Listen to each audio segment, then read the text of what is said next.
gospel meeting. We got in Friday night, and I kept wondering, well, I wonder what time Tony's coming in. I wonder what time Richard's coming in. And then it dawns on me, as I mentioned a couple of years ago when I held a gospel meeting here, I don't have to share you with 20-something other speakers. I get you all to myself all week long. I feel sorry for you. Because the lectures are, everybody different kinds, different styles, everybody preaching the truth, and that's always so wonderful. Let me get hooked up here just in case. Just in case, for occasion, you can't hear me. Yeah, right. I don't use a microphone at home, I know.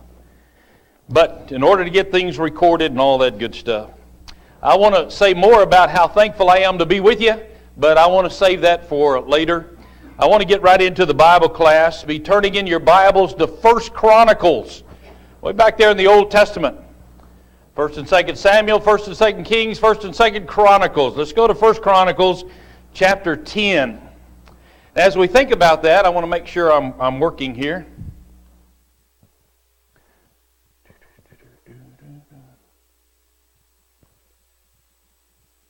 Okay. I've got it on. No, I'm not sure. This is just like the one I use at home, and I think I got it on. In 1 Chronicles chapter 10, we read in the first 6 verses there about the death of Saul, the king of Israel.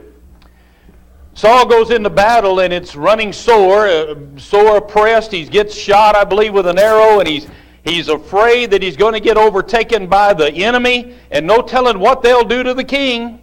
I mean, he already loses 3 sons there, and then he gets shot, and so he tells his armor bearer to slay him, and of course the armor bearer says, no, I don't want to do that. So Saul falls upon his own sword. He realizes he's about to die. He wants to make sure the enemy doesn't get a hold of him, so he falls on his sword, and he dies. And then the armor bearer also falls on his sword, and he dies. Well, and then of course, the kingship is going to rightly go over to David. Samuel had already anointed him before. But then David, what patience. David waits all this time until God decides this is the time I will give you the kingdom. So it was his, but it wasn't his. It was his, but now it's going to be his when God gives it to him. And so God is giving this to him, and so he's ready to take the throne. But he doesn't have the tribes with him yet.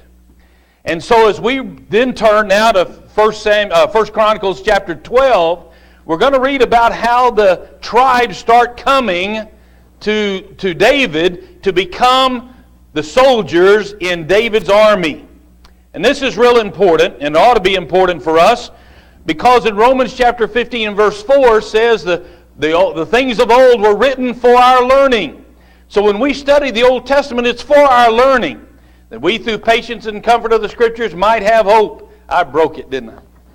I guess I did. So you're with me as long as that's true. Do what? I said you're right. You're right, I broke it. Send Jack the bill. So the tribes are getting ready to come in 1 Chronicles chapter 12. Be turning to that. And if you like to mark in your Bibles, I'll give you some things every once in a while. Put here, put there, and it'll be helpful to you. I know some people don't want to mark in their Bibles, and that's okay. I sometimes can't read my Bible for all the markings, but I like to mark in my Bible. So in chapter 15 and verse 4 of Romans, we find that these things were for our learning. And there's another reason why we want to study this, because believe it or not, we have something in common with these men who show themselves in 1 Chronicles chapter 12. Because these men are coming to be soldiers in David's army. And you and I, my friends, whether we like it or not, are soldiers in God's army. 2 Timothy chapter 2, verses 3 and 4 tells us that we are God's soldiers today. You recognize that God's people today are not the Jews. They're not God's people today. Though most of the world believes that's the case. Talking about God's people over there. The Jews aren't God's people today. You know who are? God's people are Christians today. And we're to be the Lord's army today. And so when we read about these guys here in 1 Chronicles chapter 12, we learn about how they are in the army of David. That's for our learning. And we have something in common. We're in the army of God. Can we learn anything from these guys? Well, we better, because that's what this is all about. So what I want to do this morning in Bible class hour is look at these tribes who come to make up David's army. 1 Chronicles chapter 12. We're going to see the characteristics that they bring to the army of David. And then as we consider today for our learning, we're in the army of Jesus Christ today. What is it that we bring to the army? Well, what makes you think I want to bring anything? Listen, Jesus Christ is our commander-in-chief in the army of the Lord. And if we don't bring these kind of things to our commander-in-chief, what do you think he's going to think about that? He's not going to like it a bit. We're in the Lord's army. So let's look at David's exemplary army. And look in, first of all, beginning in verse 8, it talks about the Gadites. Now, if you like to mark in your Bible, I have these listed in 1 Chronicles chapter 12. I've got the Gadites. I've got it out there marked, or I've yellowified it. I want to know. Here are the Gadites. What do we learn about them? And of the Gadites, there separated themselves unto David into the hold to the wilderness men of might, men of war, fit for the battle. They could handle shield and buckler, whose faces were like the faces of lions, fierce, and were as swift as the roes upon the mountains. Skip down a little bit. These were of the sons of Gad, captains of the host. One of the least was over 100, and of the greatest over 1,000. These are they that went over Jordan in the first month, when it had overflown all its banks, and they put to flight to them of the valleys, both toward the east and toward the west. Now we're learning about characteristics of David's army for us to learn to be in God's army. So what are we learning about the Gadites? Notice it says, first of all, they separated themselves unto David. They separated themselves and they gave themselves to David completely. Now, do I learn anything about that? Listen, if I'm in the Lord's army, if I'm not giving myself completely to my captain of my salvation, Jesus Christ, I'm not worth being a soldier. I'm not what Jesus wants me to be. They separated themselves unto David. They gave themselves completely. Does the Lord expect us to do that today? Oh, absolutely. Paul would write in 2 Corinthians 6 and verse 17, come out from among them and be ye separate. It's not just being separate from the world, but being with the Lord. How important that is today. If you're going to be in the army of the Lord, you have to have separated yourself wholly to the Lord. He further instructs in 1 Corinthians 1 and verse 2, in writing to the church at Corinth, which is at Corinth, to those who have been sanctified in Christ Jesus. What's that mean? It means set apart. We are to be set apart for a sacred purpose. So I learned just from the Gadites alone in 1 Chronicles 12, I learned from the Gadites we're to separate ourselves wholly and we're to be set apart for God's purpose. But then notice further the Gadites, it also says they were fit for what? They were fit for the battle. It says they could handle shield and buckler. I think it's wonderful. The modern movies we have, how they're able to go back there and depict those great soldiers. And I don't doubt it. I don't think modern movie makers are embellishing or exaggerating when those great soldiers would use that shield and they'd use that spear and it was all just like slice, like, some kind of ninja guys. That's all they did. That's what they were raised for. That's what they were born for, to be soldiers, and they could use those kind of implements. And here it says, look what it says to the Gadites. They could handle shield and buckler or spear. What's that mean? It means that they were trained soldiers. Now, how important is that? Could we as the Lord's army learn anything about that? We better be trained for duty and service. You remember David, young man, I'll fight Goliath. So he's ready to go out there, and they finally convinced the king to let him go. He didn't, you're just a kid. This guy's been a soldier since he was a kid. Probably born that way. And all the things that David had going against him. But Saul finally says, okay. And then Saul said, wear my armor. Can you imagine the king's armor? But David couldn't do it, could he? Probably two reasons. Remember what's said of Saul? One of the things that stands out about Saul is that what? He stood out. He was like head and shoulders above everybody else. So here this young man going to wear this guy who's head and shoulders above. What? He couldn't wear that. And then plus, he wasn't trained with that. He didn't know how to use those kind of things. So what did he use? He used the one thing he knew how to use, didn't he? He used that sling, didn't he? He knew how to do that. And that's what he went out to meet with God. That's how he went out to fight Goliath. He needed to be trained, but he wasn't trained in those kind of armor and things of that nature. But we need to be trained to handle our Christian armor if we're going to be good soldiers. And that's one of the things we're going to be talking about this week, about our Christian armor. What it does and the purpose for it and why we need it. And what is our weapon and things of that. And we're going to talk about all that. Back in 1 Chronicles, look down at verse 15.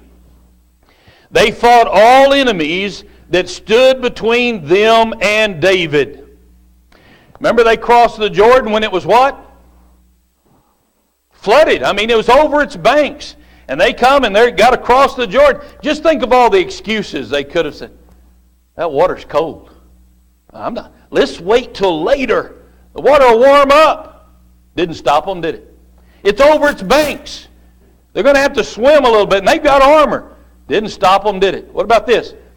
I just bought brand new sandals. Man, I'm not going in that water. How about this? I just polished this armor to go see the king. I don't want it to get all rusty. What does it say? Nothing stood between them and David. I just got this hair finished, and I don't want to see the king with my hair all messed up. All the excuses. What excuses were made? Which excuse did they give? They didn't give any excuse, did they? They marched over it. Nothing would stand in the way of reaching the king. Listen, people, we've got friends, maybe someone in this audience, I don't know. There's something that's keeping you from obeying the gospel of Jesus and getting into the army of Jesus Christ. Something's stopping you. If we're ever that part where there's something standing between us and the Lord and we don't do anything about it, we'll never become a soldier in the Lord's army. We'll never be a good soldier. And then people who do enter the army, whether they realize it or not, they're in the army of Jesus. People who do enter the army, if they let things stand between them and their commander-in-chief, they'll never be good soldiers in the Lord's army. They'll never hear, "Well done, good and faithful servant." How important it is to understand nothing stands between. Those people aren't fit for the battle. 2 Timothy 2, verses 3 and 4. We mentioned a moment ago, no soldier in active service entangles himself in the affairs of this life. Why? So that he may prove or please the one who enlisted him as a soldier. We can learn something about the good soldiers of the cross by giving attention to the Gadites. What about them? Just notice, they separated themselves unto David. They were fit for battle. That is, they were trained. And they let nothing stand in their way. I'm learning something about being a soldier of Christ in the Lord's army. Does that describe what I'm striving to be? Listen, I recognize as we look at these things, we'll be saying, I'm not there yet, but I'm striving to do that. I want to be that kind of soldier in the Lord because that's what Jesus wants me to be. I want to be that. And that's where we all need to be. I'm not all there yet. You're probably not all there yet, but we're striving for that, right? If we're sitting there thinking, well, they're talking about somebody else in the church, let them do that. We'll never be a good soldier for the Lord in the Lord's army. The Gadites, what a great example. Notice in verse 24 there, the children of Judah, put out beside there a market, the children of Judah, They bear shield and spear, were 6,800 ready, armed to the war. I like the Judites. Judites were what? Ready. Ready. Ready for what? Armed to the war. The marginal note there, if you don't have a marginal note there, put out beside there, it'll help you in understanding this. Prepared. Prepared. That's important. If we're going to be in the Lord's army, we've got to be prepared. Throughout history, God has done great things with people who are prepared. Sometimes He did some great things with people who didn't want to have anything to do with it. He did it anyway. But God does great things with people who prepare. The Judites were ready to go when they enlisted in David's army. We need soldiers of the cross like that. Ready for battle. Ready to go. And as I'm going to be mentioning in this series of lessons, a lot of people don't even have a clue we're in a battle. They don't know a war's going on. They don't know I'm a soldier in the Lord's army. Listen, and I know that's not the case, because I know, in fact, I got the title, the theme of this lesson, this series of lessons, Soldiers of Christ, by reading one of Jack's articles. I said, hey, I like that, about being soldiers in the Lord's army. I want to use that as a theme. So I know you've heard it, but still there's some people think, you mean I'm in a battle? You mean? Yeah. Here were the Judites. They were ready, armed to the war. You know, our modern service, I don't know if it's still like that. Might be. But I know there was a period of time when the recruiters would use this as a tool. You can enlist today and take up to 6 months before you have to be active duty. And that was a promotional, trying to help those young men. Okay, yeah, I'm ready to enlist, and I can take care of business first. I can do some things first. That's not what the Lord wants in His army. You don't enlist in the Lord's army by being obedient to the gospel and then take up to 6 months to become active. That's not fit. That's not ready for the battle. These Judites were ready for the battle. In God's army, you enlist by becoming a Christian, and you begin active service at that moment. Oh, you're not there with some of the others who've been serving for a long time, but you're there, and God says, here are the things you've got to do. You've got to be a part of the army today. Notice Paul's great example in Acts chapter 9 and verse 20. Let me catch up. Acts chapter 9 and verse 20.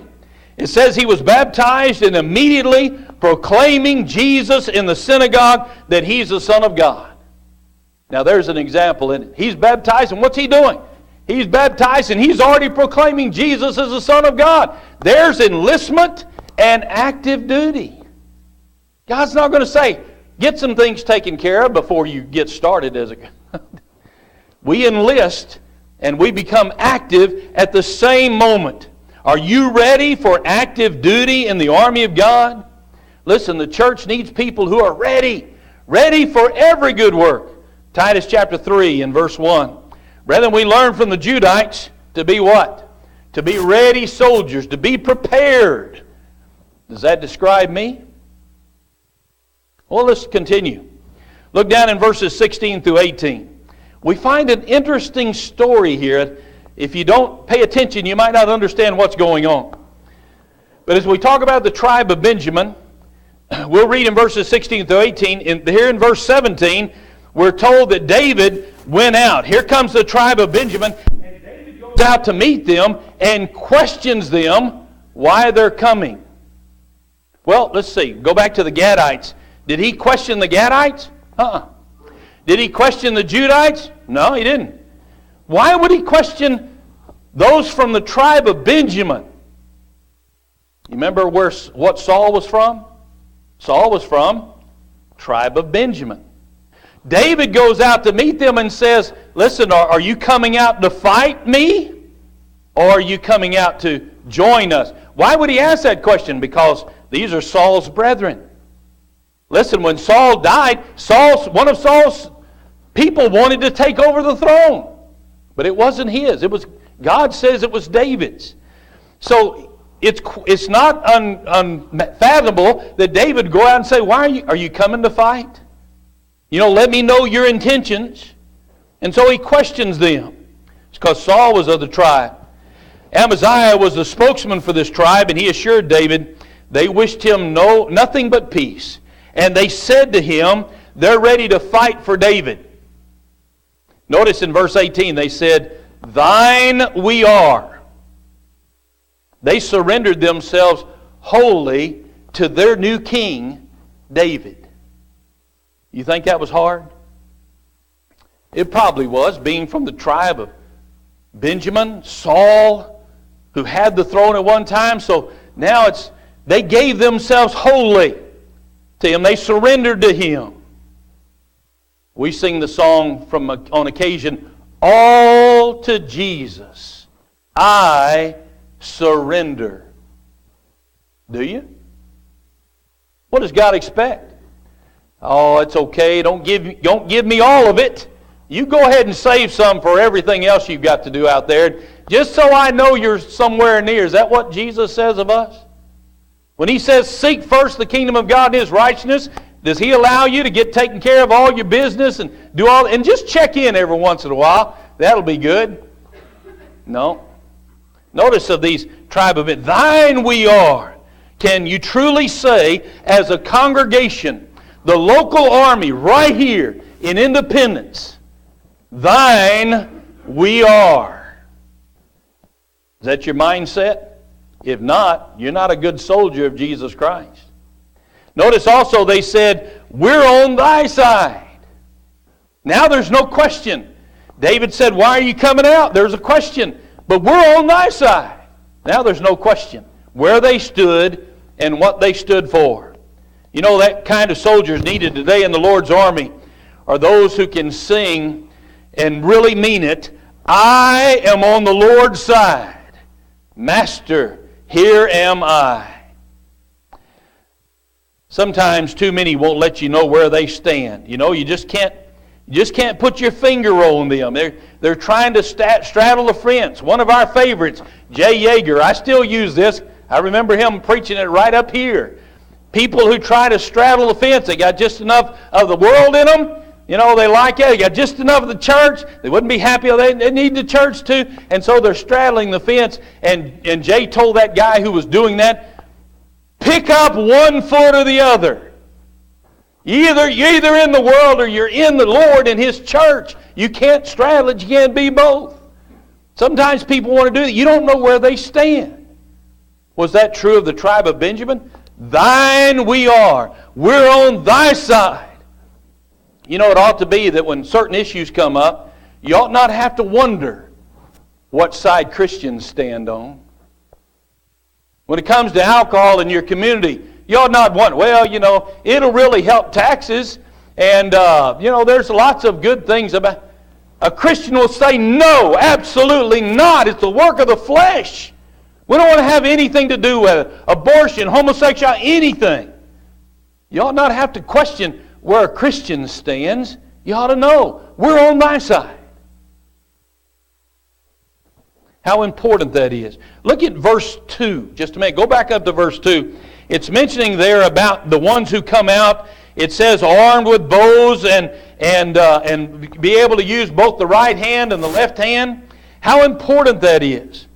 Because it says, even also Saul's brethren. Even Saul's brethren came out. That's important to know. You remember Jesus said to those who's not, if you're not with me, you're what? Say it. You're against me. Matthew 12, verse 30. You cannot serve two masters. Matthew chapter 6. We cannot serve two masters. The tribe of Benjamin. Notice they are armed, ready. I can learn from that. I can learn and be encouraged to take my stand on the Lord's side. Thine we are. We're on thy side. Now let's go down to verse 25 and we read about the tribe of Simeon. The tribe of Simeon. Of the children of Simeon, mighty men of valor for the war, 7,100. It'd be interesting, and it is interesting, to go through and mark the numbers of these soldiers who came, but that's not our part right now. We're looking at the characteristics of these. These men were mighty men of valor. Who's that? That's men of courage. That's what that means. Men of courage, men of virtue. New Testament say anything about virtue? Yeah, every one of us as Christians, 2 Peter chapter 1 and verse 5, are to add it to our faith. So every one of us are to be this kind of person. People of virtue, people of courage. You remember another Old Testament man, it said of him, he was a mighty man of valor. You remember who? Naaman. In 2 Kings chapter 5, although he was a leper. Can you imagine? He's a leper, but because of his courage, he was like a 5-star general in that army. He was a leper. But they respected and they followed him because he was a man of valor. He was a man of courage, and they respected that, and that was very important. I remember over in Joshua 14 and 15, there's another Old Testament man, says a mighty man of valor. Is talking about a Caleb. Do you know Caleb was a mighty man of valor? Yeah, the very people who ran those 10 spies out, you know, when they came back and gave that report, there's people over there, we felt like grasshoppers. They're scared of them. Kept them out of the promised land. When they finally get back, and out of all those men, only those 2. I often wonder what it was like for Joshua and Caleb walking around for 40 years. They've already been in there. They've already seen what that promised land is like. One time they carried out grapes so much that it had to be on 2 men's shoulders. That's how big they were. Carried out a bunch of grapes.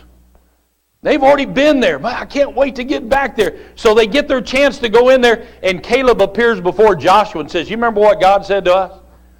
And then he says, give me that land. What land? Where there are no giants. No!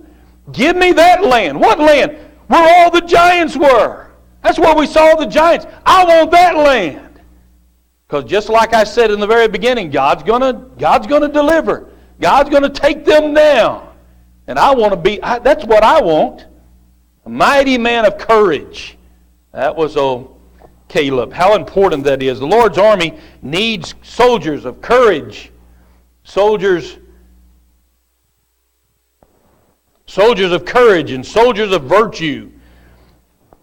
Now, as we go through this, don't think, okay, I want to be that one. No, these are for all of us. So as we learn, prepared and trained and give ourselves wholly, I'm to be all of these. That's what God expects of me in the Lord's army today. Let's go down to verse 30. The tribe of Ephraim. Tribe of Ephraim. And of the children of Ephraim, 20,800 mighty men of valor, famous throughout the house of their fathers. Here's some more mighty men of valor, these men of courage, these men of virtue, how important that is. But notice also it says, famous throughout the house of their fathers. The marginal there reads, men of names, men of influence, well known. But what about them? What did they use their influence for?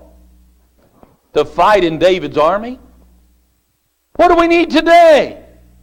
We need people with their godly influences fighting in the Lord's army. You know, as it is, sometimes we get a little bit behind us, you know, as far as letters by our names or some prestige or something, and we think, you know, the world deserves that, and the world needs to have all that. You need to use a godly influence in the Lord's army, not out there in the world. Now listen, if you've got it, you use it in there as a godly Christian. But are you using it in the Lord's church? People of names, they use their influence on the side of God, God's side. We need Christians and their influence, a godly influence. What happened back there in Genesis 6 when there wasn't enough godly influence? What happened to them? They drowned. What happened in Sodom and Gomorrah when there wasn't enough godly influence? Hey, if there are 50, and then 50, how about 45, how about 40, 30, 20, 10? There wasn't even 10 godly people, and God brought down the hailstorm, killed them all. What about today? How much godly influence is there today? Are we doing our part? What about not only in the world, what about right here in America? What about right here in Missouri? What about right here in Independence? Is there enough godly influence? What happens when there's not? God has shown us in His Word, He'll take care of that Himself. God needs Christian soldiers today with godly influence. How important that should be for each and every one of us. Look down in verse 32. There we read about the tribe of Issachar, the children of Issachar, which were men that had understanding of the times, to know what Israel ought to do. The heads of them were 200, and all their brethren were at their commandment. This is an interesting case of Issachar. They were men with a great understanding of the times. It means they knew what was going on and could advise accordingly. How important this is. How desperately the army of God today, the church, needs people who are awake to the things that are going on today. Things out in the world, things in the church, the trends that come our way. People who really understand what's going on. Because we live in a wicked world. A world that tries to get its claws in the church every way that it can. Innovations and trends try to creep into the church. In fact, they're not creeping into some place. They're galloping in a lot of places. Well, where are the people who understand what's going on? You know, you talk to some people and try to explain some of these things. People who have been in the church for years, and they just got this blank look on their face like, well, I don't see any problem with that. Can you imagine a congregation that doesn't have someone who's aware of what's going on? These trends that try to come in and destroy the church, and then those things need to be met by soldiers in full armor. Well, how will they be if we don't have anybody watching the roads? If we don't have anybody seeing what's coming up? How can we fight those battles if we have no one that has understanding of the times? What if we had no one aware of that? Would the devil have the advantage then? Yeah. In fact, that's the way he wants to put people in the church. He's working hard to try to get those people who might, understand things that are going on to not understand those things. And when he does, he's got the advantage. When he does, he has the church. He has the army. Because, he's got an army. We'll be talking about this week. He's got an army also. It also says what? They knew what Israel ought to do. And the reading there leaves the impression, at least, that they correctly knew what Israel ought to do. How valuable that would be to King David, right? To have people there who actually knew what was going on. We need that today, wisdom and vision, eyes open to the needs that are around. Listen, people who are awake to opportunities, who know when to strike, who have knowledge and wisdom, that's what we need in the Lord's church. That's what we need right here. And we don't need one, though that would help. Two, that'd be good. What if we had a group of people who knew what to do correctly? There's a lot of people that say, I know what we ought to do, but they really don't. They're know-it-alls. They know everything, but they don't really know what to do. How important it is for us to know. Understanding how valuable we'll be in the church. Tribe of Zebulun, it says that they were experts. Experts with all instruments of war. Experts. Same is said of Danites in verse 35. Asher, verse 36. They were experts. Do we need experts today? Listen, we have armor. We have a single offensive weapon. And how should we be able to wield it? Sometimes the devil takes one blow and we've lost our weapon. Knocked it right out of my hands. We've got to be prepared. We've got to be trained at weapons so we can be not novices. What's going to happen to a novice in a battle? They're probably going to get killed. We need experts. Experts with a sword of the Spirit. And also it said these men could keep rank. What does that mean? They didn't go off on their own. They followed the Lord's orders. We need people like that in the Lord's church who are following the Lord's orders, who keep rank. Then notice of the whole army of God in army of David in verse 38, they were of one heart. What's that mean? You were united. That's important. The early church was united. Acts 14:23 or 32. The multitude of them that believed were of one heart and of one soul. The army of David had their heart what they were doing. And they were all volunteers. You know, all the soldiers in David's army volunteered. Same way today. We're going to be volunteers or we're not going to be in the Lord's army. We'll prefer it to anything else. And then notice as we close the very last part, verse 40, for there was joy in Israel. If we're the Lord's army today, if every soldier put forth the greatest effort for our King of our salvation, Captain of our salvation, Hebrews chapter 2 and verse 10, there'll be joy here. And there'll be joy in our country as well.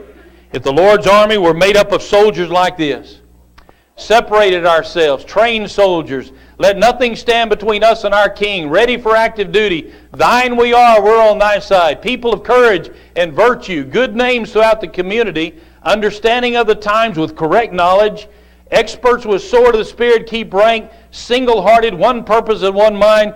Just think of the battles we could win for the Lord right here. Let me ask you, is the devil on the run right here in Independence? Because the soldiers in God's army right here at 39th Street, striving to be all of these things, and the devil will be on the run.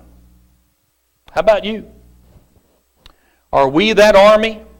And let me ask this. If everyone in the church were the same kind of soldier I am, how strong would 39th Street be?